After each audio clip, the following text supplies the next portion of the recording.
So my understanding is that even though my mom lies about the farmland she has, like she says she only owns 700 acres and she's like a massive farm owner, like even though like she's from Oildale, even though she always goes to Lockheed Martin, even though her vacations are suspicious, even though she had a hidden compartment in her car in California, even though like her kid says that his parents are drug traffickers, even though she lies about how much money she has and she fakes like she's poor, even though like all this stuff, they've never actually searched her farmland. They've always searched my car. It's like always me, because they put it in my car without my permission. And they know I'm guilty because the drugs are always put in my car. They've never even tried to search my mom.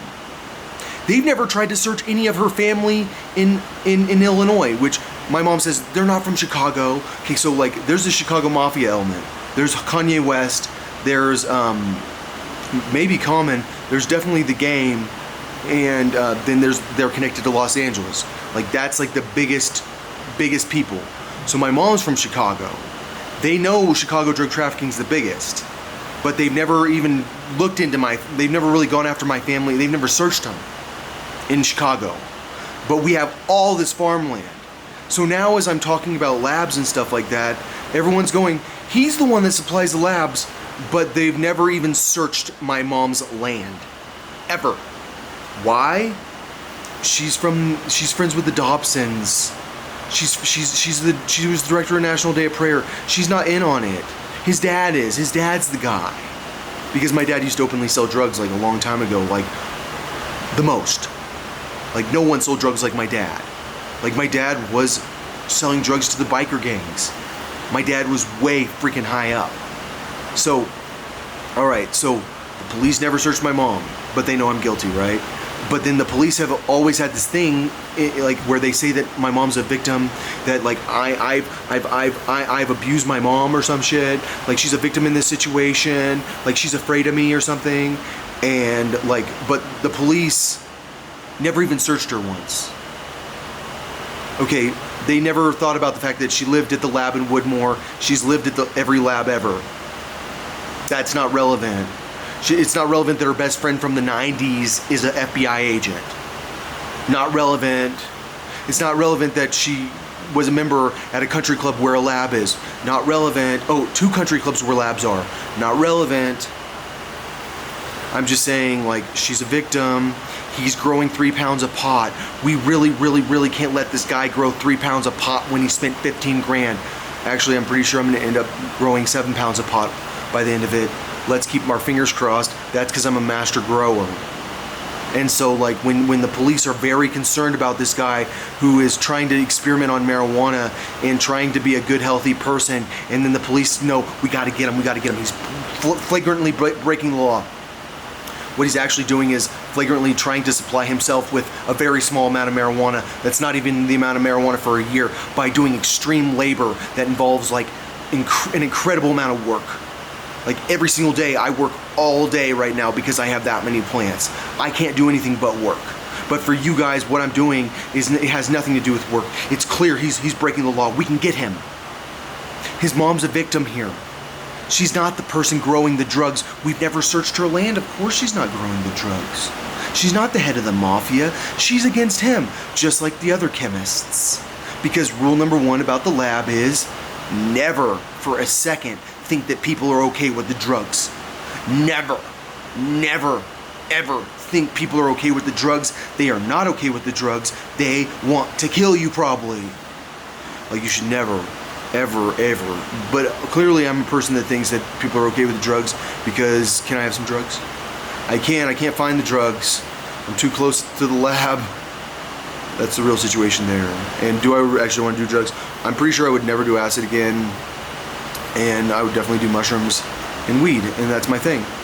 So, like I'm not gonna do meth. I would never do meth before. The fact that like I have to worry about running for a meth lab in Manitou, it's like, wow, who knew about that? 1, 2, 3, not it. I didn't know about it. But clearly he's running the drugs, he's in charge. He's the one that knows he's picking up meth in Manitou, not my mom. trust me, my mom hates Manitou. There's nothing worse than Manitou. Manitou's evil. That's where the hippies are. My mom's passionately against the hippies. She has nothing that she hates more than fucking hippies. Hippies are the scum of the earth. My mom hasn't caught up with the situation where black people are the scum of the earth. Maybe when she was selling drugs, like on the low level, where she was running the labs on a low level, she was selling to hippies. Now she'd be selling to black people. So she hasn't fully gotten that her clientele has changed. The hippies got fucked. The hippies got put in prison. The hippies got destroyed. The hippie culture was destroyed by the cops. The black culture, it's been violent enough that the cops can't stop them. And that's the real situation there is like, the niggas with attitudes know like you can roll in with that many cops and they'll kill them. I guarantee you, like, they will kill one of your cops, like even if you're that armored. So I don't think my mom fully understands like that she put me into a drug dealing situation where I have to work for her constantly, and I am scared of it, and I can't figure out how to stop. Okay, so who knows I'm goth? All the police know I'm goth. Why am I goth? Because I thought that was how to stop selling drugs. I was trying to figure out how to stop selling drugs. I wouldn't change my clothes. I would only be goth. I would never talk to anyone. Like when I talk about how hard I've tried to stop selling drugs, police know. Like years of like trying to like figure out how to stop selling drugs. Didn't know how to stop. And now I know how to stop. You have to tell on the government.